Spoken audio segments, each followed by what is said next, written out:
Hola, muy buenas a todas y a todos. Vamos a proceder a hablar sobre el tema 5, que es el destinado a la implementación.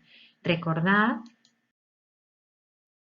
que en todo el proceso de desarrollo que seguimos tenemos la primera fase de planificación, después la de construcción, donde tenemos una serie de ciclos donde vamos hablando de analizar, diseñar, implementar y probar cada uno de los casos de uso que desarrollamos en este ciclo.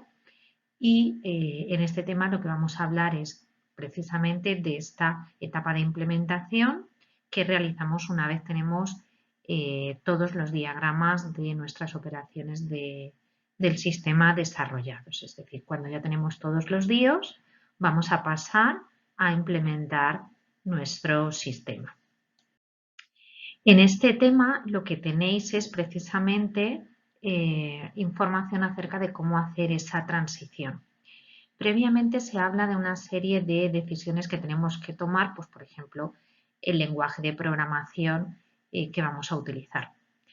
Además de hablar de la ingeniería directa que tenéis aquí debajo, se hace una primera introducción hablando sobre los tipos de transformación que tenemos posibles.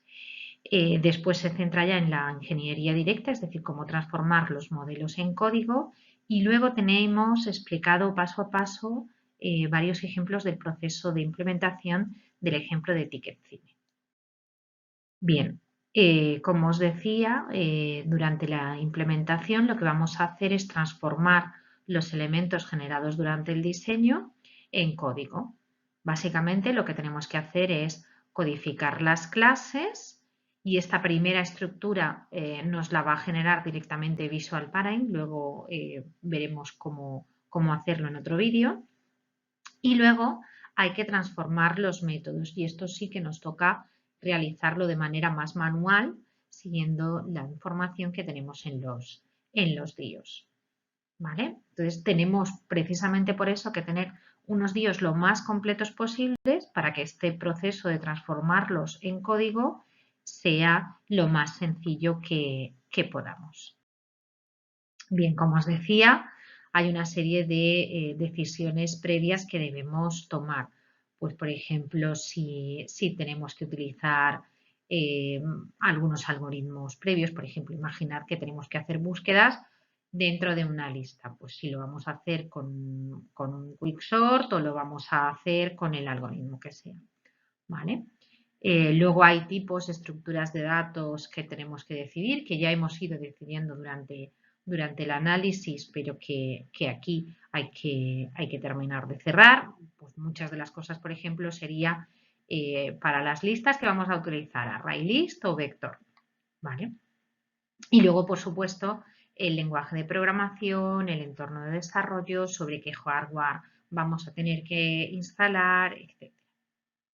Como sabéis, nosotros partimos de la base que vamos a trabajar este año con Java y eso es lo que haremos cuando hagamos la codificación, pasarlo a Java. ¿Vale? Este proceso de hacer cambios y generar el software puede y debe muchas veces hacernos que nos demos cuenta que tenemos que cambiar nuestro diseño. No hay ningún problema si precisamente se trata de eso, de que veamos si lo que hemos diseñado es correcto, intentando que funcione. Muchas veces venís a preguntar, ¿y está este diagrama bien? Y no está bien, yo os puedo intentar ayudar explicando si cumple los patrones, si no cumple los patrones, pero al final sois vosotros y vosotras los que tenéis que detectar si ese diagrama está bien, intentando implementar lo que pone ahí y viendo si funciona o no funciona. Y si no funciona, hay que volver atrás, hay que volver al diagrama de diseño que tenemos y revisarlo y hacer los cambios que sean necesarios. Bien, pues cuando tengamos que hacer esos cambios es imprescindible que no los hagamos solo en el código, ¿vale? Es decir, si yo tengo que añadir un nuevo atributo, tengo que añadir un parámetro a una operación, tengo que volverme a mi diagrama de diseño, ya sea el diagrama de clases, al DIOS, y actualizarlo para que tenga la misma información que yo voy a tener en el código. No pueden quedar desincronizados. Bien, en este diagrama lo que podéis ver son los tipos de transformación que tenemos. Pues si pensamos en conjuntos, aquí a la izquierda en azul tendríamos los modelos y aquí a la derecha, en este rosado, tendríamos código, ¿vale? Bien, lo que tratamos en este tema y en esta etapa del proceso de desarrollo es la ingeniería directa, es decir, transformar modelos en código. El resto de transformaciones, ¿cómo se llaman? Pues si yo tengo que transformar un modelo en otro, pues estaríamos hablando de transformaciones del modelo. Si lo que estoy hablando es de transformar un programa en otro, por ejemplo, pues cambiarlo a otro lenguaje de programación, estaríamos hablando de transformaciones de código o refactoring. Y si lo que hago es transformar un un programa en un modelo, lo que hago es ingeniería inversa. A veces tenemos el código de un programa, pero no tenemos sus modelos porque se ha diseñado hace tiempo y porque en ese desarrollo o no teníamos los medios o no se trabajaba de esa manera. Entonces podemos intentar recuperar parte de esa información, pero hay que tener en cuenta que nunca será completa. No podemos tener la misma información que si hemos partido de un diseño y generamos un código, porque cuando generamos código hay distintas decisiones, distintas alternativas que podemos tomar. Para un mismo modelo de origen podemos generar varios códigos diferentes y no podemos muy bien saber si del código que tenemos generado la alternativa de diseño era una u otra. Bien, aquí tenéis un poco explicado esto que os decía, las transformaciones del modelo que tienen como entrada un modelo y como salida otro pueden realizarse, por ejemplo, para realizar optimizaciones, ¿vale? Pues, por ejemplo, para eliminar para añadir asociaciones redundantes porque vemos que una operación muy frecuente es muy costosa y lo que hacemos es añadir nuevas relaciones para que nos faciliten esa operación, ¿vale? O convertir una clase en un atributo de otra porque como no tiene comportamiento interno, pues simplemente lo transformamos en un atributo. Aquí tenéis un ejemplo, por ejemplo, nos hemos dado cuenta que estas tres clases comparten un atributo, por lo tanto, lo que hacemos es transformarlo y generar una jerarquía. En el caso de las transformaciones de código, lo que transbojan es directamente cambiando un código en otro, ¿vale? Por ejemplo, este nivel tendríamos las mismas tres clases de antes que se reabsorben aquí, ¿vale? Si lo estuviéramos haciendo a nivel de código, pero como decimos siempre, esto luego se tendría que trasladar al modelo, ¿vale? Tendríamos que volver al diagrama que hemos hecho anteriormente y actualizarlo exactamente igual que hemos hecho. Bien, la ingeniería directa es la que transforma los modelos en código fuente, ¿vale? Y esto es lo que hacemos con las herramientas Case, de manera que se haga siempre de la misma manera. Es decir, lo que nos garantiza un código más mantenible y donde tengamos menos errores es que cada vez que tengamos una determinada situación, una determinada representación en un modelo, siempre lo traduzcamos de la misma manera. Y esa sistematización es lo que nos dan las herramientas Case. Por eso, pues el Visual Parent, como veremos, nos genera toda la jerarquía y todas las clases con su estructura interna, con sus atributos, con sus operaciones. Todo ese esqueleto nos lo genera de manera automática el Visual Parent. Y como os decía, pues a la inversa lo que hacemos es generar modelos a partir del código, ¿de acuerdo? Y como os comentaba también, pues no es posible recrear exactamente el mismo modelo dependiendo de cómo sea el código que tenemos, ¿de acuerdo? Por ejemplo, las clases asociación, no hay nada que me diga que una clase es una clase asociación. Entonces, a partir del código yo no puedo definir si lo que tengo en una relación se traduce en una clase asociación o en relaciones entre clases sin clase asociación. Vale. Y la que nos ocupa directamente en el tema, que es la ingeniería directa, que lo que queremos es, como decíamos desde el principio, traducir el código fuente, traducir los modelos UML en código fuente. ¿Qué es lo que tenemos que hacer? Pues todos los elementos que hemos ido creando durante el diseño tenemos que de algún modo transformarlos, mapearlos. Y para eso vamos a centrarnos en ver cómo se transforman, cómo se mapean las relaciones a código, cómo se puede transformar la herencia, cómo se puede ir generando, cómo se puede ir mapeando las clases, los métodos y luego si hemos hecho unos contratos de unas operaciones donde me habla de precondiciones, de qué hago con eso, ¿no? Bueno, pues también me pueden dar información que puedo generar código para validar las distintas operaciones con esos contratos. Bien, en general las relaciones, ¿en qué se mapean? Bueno, pues en un atributo que hace referencia al objeto relacionado. Es decir, si yo tengo una relación de asociación entre la clase A y la clase B, y como veis aquí en esta flecha es navegable solo de A hasta B, significa que voy a tener una relación, un enlace. Si pensamos que ahora estoy aquí abajo, son dos objetos, de la clase A y de la clase B, dos objetos anónimos de estas clases, lo que significa es que yo tengo esta relación de asociación se traduce en un enlace entre estos dos objetos de la clase A y de la clase B. En el caso en que yo tenga multiplicidad muchos, lo que va a significar es que un objeto de la clase A está relacionado con muchos objetos de la clase B, con una lista. Tengo múltiples relaciones de esta clase A, de este objeto de la clase A, con diferentes objetos de la clase B. Básicamente, en este caso de arriba tendré un atributo y en este caso de arriba tendré una colección, ya sea un vector, un array list o la clase que queráis utilizar.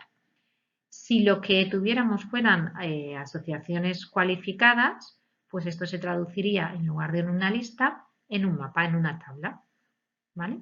Y ese calificador de la asociación sería la clave para acceder a los elementos del mapa.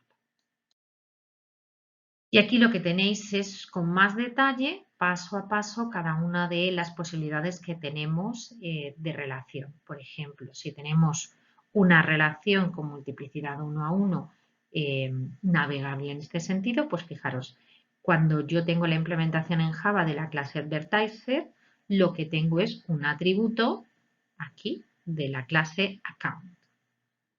Y esto es la forma en la que yo debería de crearlo, es decir, debe ser Advertiser quien cree el nuevo objeto de la clase Account.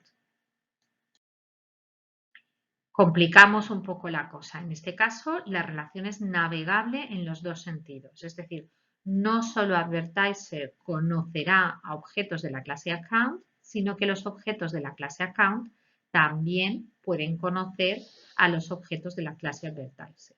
En primer lugar, eso significa que voy a tener un atributo de la clase Account en la clase Advertiser y un atributo de la clase Advertiser en la clase Account. Y en este caso, ¿cómo hacemos la inicialización? Pues una de las dos clases, por ejemplo, en este ejemplo que tenéis aquí, Advertiser crea el nuevo objeto de la clase Account, pasándole quién es su propietario. Y entonces en el constructor de Account le pasamos su propietario y se lo guarda. ¿Vale? No podemos hacer que Advertiser cree Account y Account cree Advertiser. Tenemos que decidir cuál de las dos es la que se encarga de generar el otro objeto.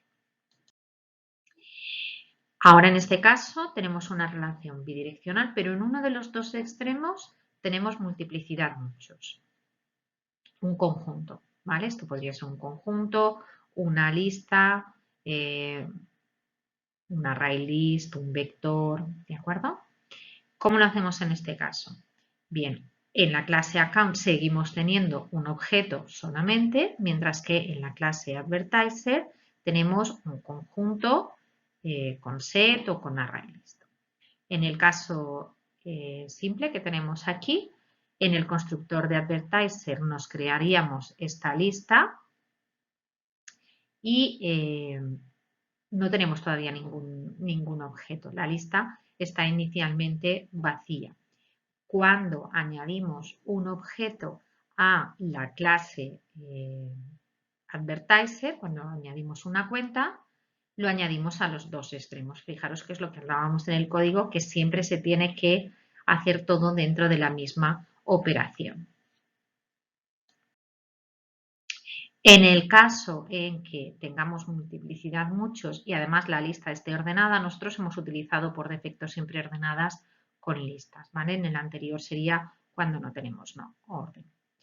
Pues en este caso, lo que hacemos en esta implementación es asegurarnos que no está ya en la lista, ¿vale? Como las dos son con multiplicidad muchos a muchos, tanto en una clase como en la otra, el atributo es de tipo lista. En el constructor se crea el array list y cuando tenemos que añadir un jugador, si empezamos por addPlayer, lo que hacemos es, si no está ese jugador, añadimos el jugador a la lista de jugadores y a ese torneo a ese jugador, perdón, se le añade el torneo actual y aquí a la inversa, si el jugador no tiene ya este torneo, se le añade. De esta manera, tanto si empezamos con uno como con el otro, nos aseguramos que el jugador se añade al torneo en curso, tanto si añadimos add tournament al player o utilizamos add player al tournament. Es decir, tanto si utilizamos esta operación como esta, al añadir el jugador al torneo se añade en las dos listas simultáneamente. Y el if nos sirve para no entrar en un bucle recursivo. Bien, lo que os decía, si la relación queremos que sea cualificada, esto no lo hemos utilizado demasiado, ¿vale? Porque simplemente se traduce en tener mapas cuando yo digo que este jugador tiene un alias diferente en la liga en la que pertenece, ¿vale? Lo tenéis explicado en los apuntes, pero no lo hemos visto en ningún ejemplo. ¿Qué significa esto? Pues es parecido a una clase de asociación, lo que pasa que no tenemos atributos. Fijaros, el alias no pertenece a la liga porque cada jugador tiene un alias diferente y el jugador no tiene un alias porque lo que estamos diciendo con esta relación cualificada es que dependiendo de la liga puede que el jugador tenga un alias diferente, ¿vale? Por eso sacamos esta propiedad del jugador aquí, al alias. De esa manera podría tener distintos nombres en cada liga o podría tener el mismo. ¿Cómo se modela esto? Pues en este caso tenemos mapas, ¿de acuerdo? Mapas de los jugadores de la liga o de las ligas en las que participa un jugador. Entonces, pues de manera análoga como hacíamos antes, nos aseguramos de incluir solamente el jugador en la liga una sola vez, asignándole su alias y añadiéndolo a la liga. Y en el jugador, pues de la misma manera. Bien, en el caso de la clase asociación, es lo que os decía, es decir, no existe a nivel de implementación diferencia entre tener la representación que veis aquí arriba que la representación que tenemos aquí abajo. La diferencia es conceptual, lo que yo puedo hacer o lo que no, pero en Java no puedo implementar de otra manera las clases de asociación que lo que tengo aquí debajo. Es decir, para mí tener las estadísticas de un jugador en una liga, en un torneo, es exactamente lo mismo modelarlo de este modo que modelarlo de este. Tengo el torneo, sus estadísticas y de estas estadísticas su jugador. Son las estadísticas de un solo jugador. Y el jugador puede tener muchas estadísticas y cada una de estas estadísticas son solo en una liga. Bien, si pasamos ahora ya a cómo modelamos la herencia, lo que queremos es transformar esa jerarquía de clases que nos hemos creado, ¿vale? Entonces, para eso tenemos que ver qué herramientas, qué elementos nos proporciona el lenguaje de programación que estamos utilizando, porque dependiendo del lenguaje podremos utilizar unas cosas u otras. Entonces, ¿qué nos proporciona Java para trabajar con herencia de clases? Pues todos estos elementos que tenemos aquí, la sobrecarga de métodos, el uso de las clases y los métodos finales, el uso de los métodos y las clases abstractas y además los interfaces que, bueno, pues si estuviéramos queriendo modelar herencia múltiple los tendríamos que utilizar porque si no, no podríamos. Bien, ¿cómo utilizamos cada uno de estos elementos? Bien, pues cuando lo que tenemos es una jerarquía con subclases, ya sabéis, utilizamos la palabra reservada de Java Extends para indicar cuál es la clase base de la que extiende. Si lo que queremos hacer es sobrecargar los métodos, pues lo que podemos utilizar es la palabra final. Es decir, si yo quiero que no se puedan sobrecargar y redefinir, perdón, los métodos en una clase hija, simplemente tengo que utilizar la palabra reservada final y de esa manera los métodos no se pueden sobreescribir en la clase hija, ¿vale? Si quiero ver que se puedan redefinir, pues no tengo que hacer nada, ¿vale? Porque el overwriting de métodos se da por defecto. Es decir, con estos dos elementos lo que decidimos es, quiero que las operaciones de una clase se puedan redefinir en las clases hijas. Si quiero, no tengo que hacer nada. Si no quiero, si quiero forzar a que no se puedan, pues simplemente utilizo la palabra reservada final para ese método y entonces ya no lo puedo redefinir. Y después, pues si lo que necesito es utilizar las clases abstractas, utilizaré la palabra reservada abstract y si tuviera que combinarlo con que algo hereda de varias clases, pues tendría que utilizar los interfaces en lugar de las clases como base. Bien, lo que tenéis aquí es un ejemplo de cómo se genera el código a partir del ejemplo de los TPVs, ¿vale? Poniendo parte por parte, en este caso elemento de venta, la estructura de clases que a mí se me van a generar en Java a partir de la información que aparece aquí. Y lo tenéis de cada una de las clases que tenemos en esta parte del módulo, ¿vale? Esto, a ver.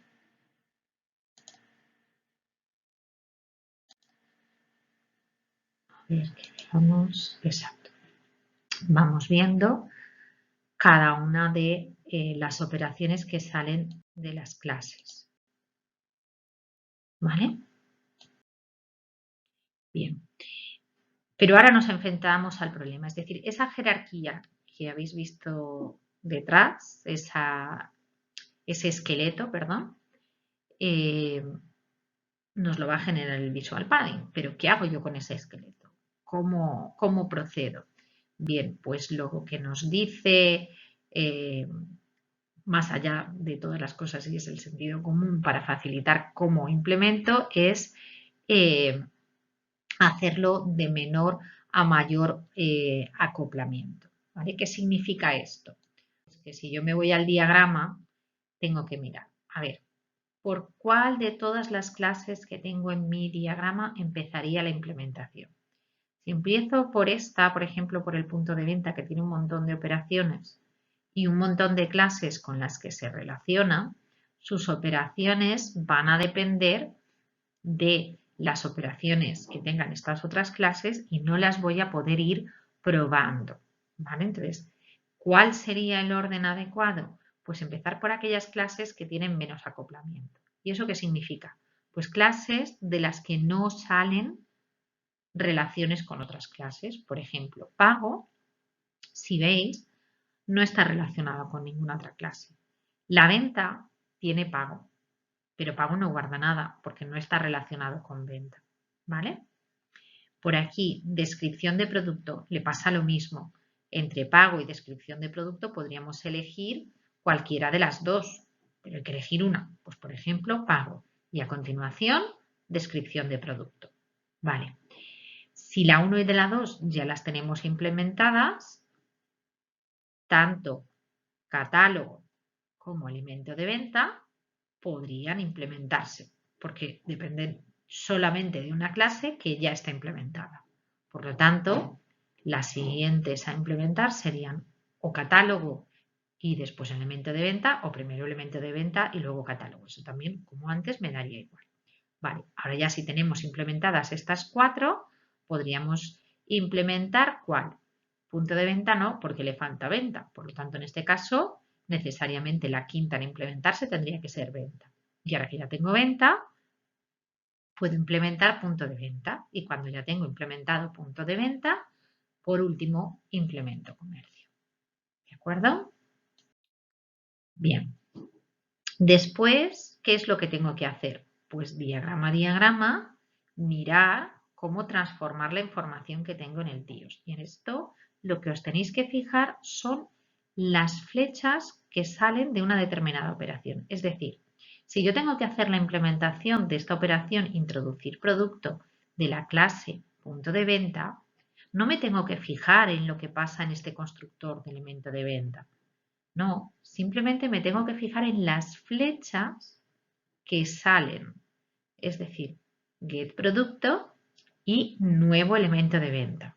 Por lo tanto, lo que me dice este diagrama es que dentro de la operación introducir producto, tengo que invocar a catálogo.getProducto y a ventaact.nuevo elemento de venta. Y nada más, porque el resto de pasos del diagrama se realizan en otras operaciones. ¿Vale? Entonces, fijaros aquí, solo me tengo que centrar en esta parte, get producto y nuevo elemento de venta. Y es lo que estoy haciendo aquí, catálogo.getProducto. ¿Y qué me devuelve? Descripción de producto. Pues esto, descripción de producto igual a catálogo.getProducto. Y a continuación, ¿qué hago? Aquí nos sale el dibujito de la venta. Ya hemos dicho que era ventaact. Vale, pues ventaact, nuevo elemento de venta, pasándole la descripción de producto que he obtenido previamente y la cantidad, que es lo que me marca aquí. ¿Vale? Siempre paso a paso y centrándonos solo en las flechas que salen de la operación. Y por último, a la hora de mapear, nos queda lo que os comentaba al principio, que es la posibilidad también de mapear los contratos. ¿Vale? Básicamente, hay lenguajes que nos darían más soporte para trabajar con excepciones, ¿de acuerdo? Pero pues Java sí que nos da excepciones, pero no nos permite mapear de ninguna manera directa estos contratos. Tenemos que interpretar nosotros y generar con el mecanismo try, throw, catch esa comprobación de las precondiciones o las poscondiciones que tenemos.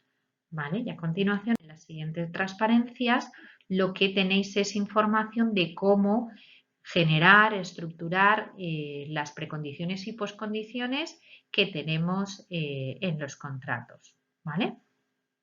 Las reglas serían, las precondiciones se tienen que comprobar al inicio de los métodos.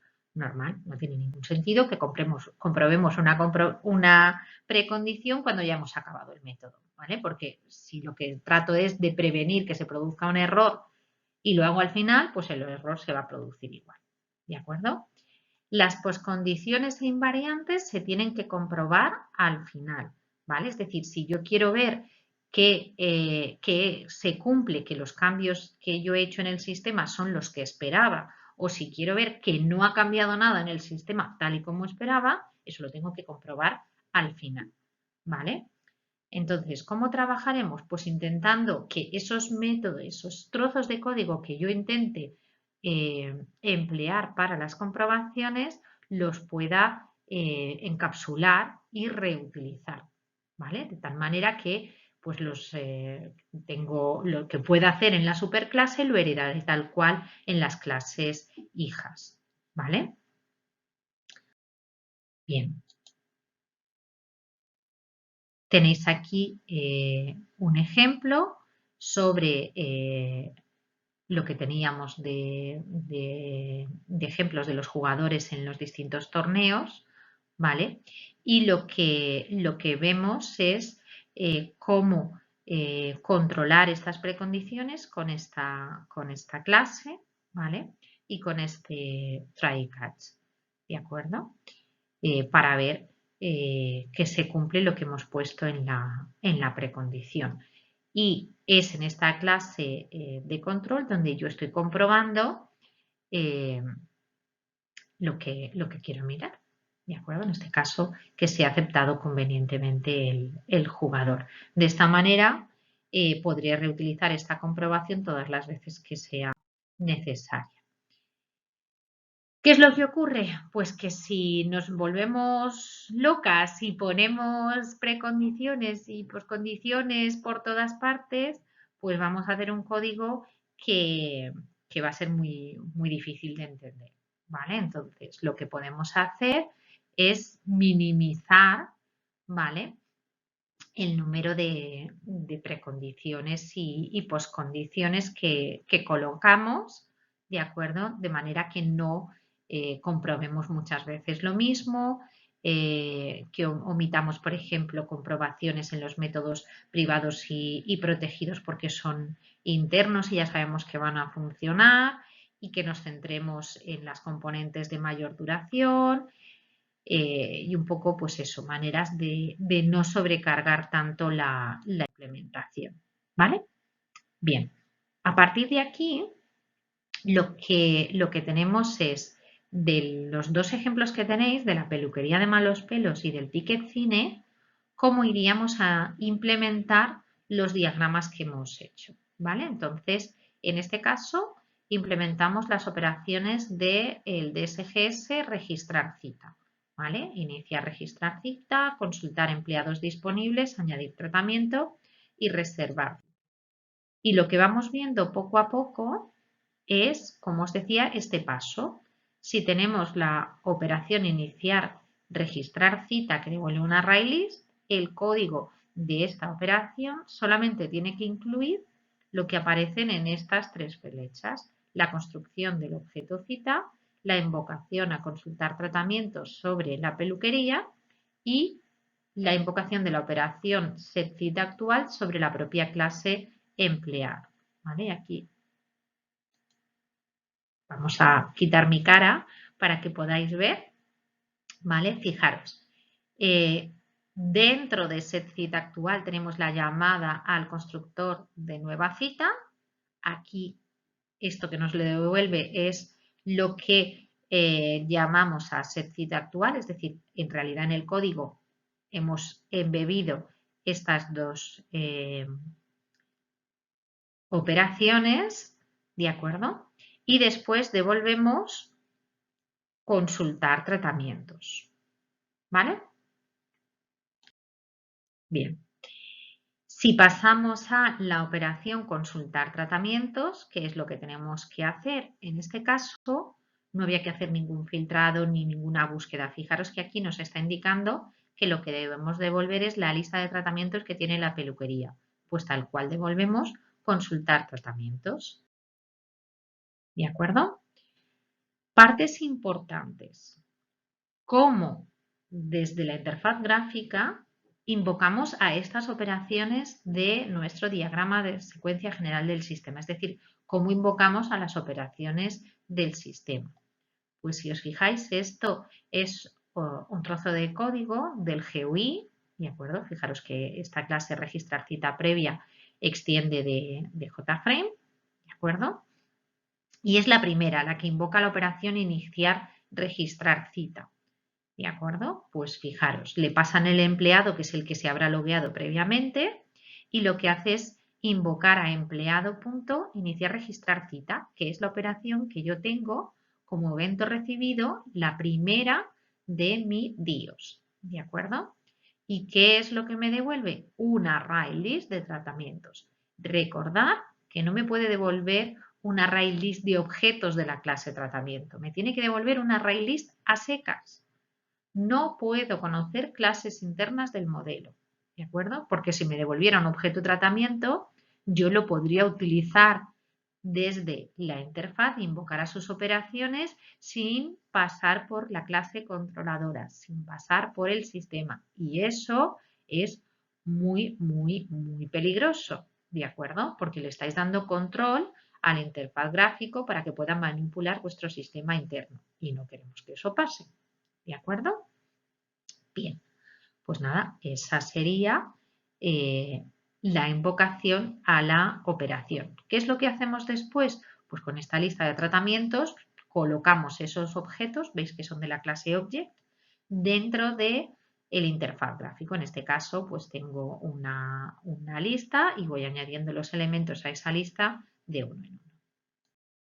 Bien, tenéis paso a paso la implementación de cada uno de los distintos elementos. Fijaros que siempre es igual, veo cuál es la operación y cuáles son los trozos de código que tengo que invocar y vamos avanzando, ¿vale? Esto, pues lo más fácil es que lo vayáis viendo cada uno, ¿vale? Fijaros, por ejemplo, en este caso de aquí, que lo que yo estoy hablando es de crear un array list, pues aquí lo tengo, el constructor del nuevo array list con los empleados, ¿vale? Siempre siguiendo la misma técnica de que solo las líneas que salen de ese método son las que yo tengo que poner en el código.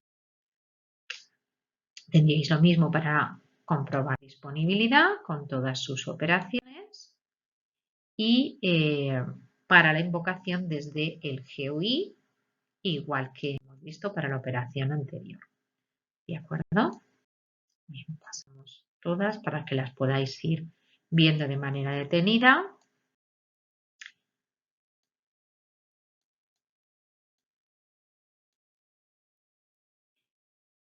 Y tendríamos lo mismo, pero en este caso para las operaciones del DSGS buscar cliente que era utilizado en el DSGS anterior. En este caso tenemos dos operaciones, buscar cliente y alta cliente. Y de nuevo tenéis puesto paso a paso cómo se utilizan. En este caso vemos utilizado el patrón singleton. Aquí, fijaros que esta cadena estamos representando que es la clase y por tanto este getInstance lo tenemos aquí. ¿Veis? Cadena. Esta es la clase, aparece con mayúscula. Esta primera, ¿veis? Cadena getInstance me devuelve un objeto de la clase cadena y ahora sí puedo invocar a la operación buscar cliente sobre el objeto cadena que me ha devuelto. ¿Vale? Y aquí tenéis la implementación del getInstance, tal cual nos indican los patrones del tema anterior. ¿De acuerdo? Que lo que hacemos es el constructor privado, que no se puede utilizar directamente por otras clases, y es la operación getInstance la que en el caso de que cadena sea null, porque está inicializada null, crea la nueva cadena y en cualquier caso devuelve la cadena. ¿Vale? Pues aquí tendríamos búsquedas de clientes, recorriendo listas, comprobando DNIs, de nuevo el uso del patrón singleton Y bueno, pues igual que antes, como utilizamos desde el GUI, la operación en este caso buscar cliente. ¿De acuerdo? Operación para alta cliente, que también utiliza el patrón Singleton, perdón. Y el caso de uso inicial. Recordad que este caso de uso es el que vamos a tener que realizar para que nuestro sistema esté en funcionamiento. Es decir, en el caso de la peluquería, de algún modo tenemos que conseguir tener información cargada, ¿vale? Esto en un sistema real puede suponer conectarse a una base de datos, hacer una primera búsqueda y descarga de información, inicializar el acceso a servidores, todo lo que necesitéis hacer para que el sistema pueda a partir de ahí funcionar. En todos los ejercicios que nosotros hacemos para no depender de consultas a bases de datos, lo que hacemos es tener guardada la información en disco y recuperarla en memoria todas. Además, para poder tener una serie de ejemplos, lo que hacemos es crearnos, en este caso, una peluquería de prueba. ¿De acuerdo? Entonces, pues no tenemos información en el ejemplo de la peluquería de malos pelos creada en un fichero, sino que cuando arrancamos la cadena nos inventamos una serie de objetos, una peluquería, unos empleados, un empleado aquí, un encargado aquí, ¿de acuerdo? Pero básicamente en este iniciar lo que tenemos que tener cargados son los elementos mínimos para poder funcionar. ¿De acuerdo? En la cadena yo no tengo ninguna operación disponible a quien utiliza la aplicación a través del GUI para dar de alta una peluquería. Por lo tanto, la peluquería tiene que estar dada de alta para poder utilizar. ¿De acuerdo? No hace falta que en este caso de uso inicial yo me dedique a crear citas si ya tengo casos de uso para crearlas. Simplemente lo básico. En un sistema real, ¿qué haríamos? Pues como os decía, leerlo de fichero. Para ver esa parte la tenéis en el caso del ticket cine. ¿De acuerdo? Aquí veis la implementación. ¿Qué es lo que hacemos? Pues en este ejemplo, ¿cómo se ha resuelto? La clase controladora de esta primera operación de arranque del sistema se ha definido como la cadena, pero además con el patrón Singleton. Entonces, para esta cadena obtengo una instancia y a partir de ahí necesito el controlador para las siguientes operaciones. En este caso, lo que hago es que mi caso de uso, mi operación inicial, devuelve el empleado que utilizaré como controlador para las siguientes operaciones. ¿De acuerdo? Y esto es el constructor de esta clase cadena con su método inicial, ¿vale? Donde me voy creando la peluquería, el encargado, el empleado, el tratamientos, todos los objetos que no tengo casos de uso para crear. Y lo siguiente que tenéis es bueno, pues el mismo procedimiento, pero en este caso para el ejemplo del ticket cine y con las operaciones del DSGS del caso de uso comprar entradas, ¿vale? Con la simplificación de que no tenemos en cuenta el pago con PayPal. En este ejercicio, a diferencia del proyecto de este año, pues lo que el pago se hace dentro de la aplicación solamente con PayPal. Pero para simplificar en la explicación, pues nos hemos centrado solamente en 3 operaciones, que es la consulta de pases para una película y un cine que previamente están seleccionados y guardados en el sistema, la consulta de las entradas a comprar para un determinado pase, que me diga si está disponible, el precio que tiene y demás, y a partir de la información de esa posible compra, confirmar y decir sí, a ver, sí que quiero esa compra, ¿vale? La idea es que me digan, para la película y el cine que yo he seleccionado tienes 3 pases, uno a las 5, hoy, otro a las 6 mañana y otro a las 5:30 pasado mañana. Y entonces yo elijo uno de esos pases y le digo, vale, pues para este pase quiero comprar 5 entradas. Entonces, comprobar número de entradas me tiene que devolver el precio que tendría 5 entradas para ese pase. Si estoy de acuerdo, confirmaría la compra y entonces se le crearía realmente la compra para este cliente. ¿Vale? Pues paso a paso, lo que vamos igual que antes es creando las operaciones para, en este caso, consultar los pases. ¿De acuerdo? Esto es bastante similar a lo que tenéis en vuestra aplicación, porque fijaros que esta consulta de pases consulta los pases en estado programado, porque si yo lo que quiero es comprar un pase para una película, pues no tiene ningún sentido que consulte los pases que ya se han terminado. ¿Vale? Entonces, poco a poco vamos poniendo todas las operaciones, ¿de acuerdo? Y fijaros, esto es lo importante del patrón estado. Cuando yo voy a comprobar la disponibilidad de un pase, no tengo ningún if que me mire y que me diga si está disponible o no está disponible. Simplemente como la implementación de comprobar número de entradas está dentro de las clases estado, en función del estado me va a devolver una cosa u otra.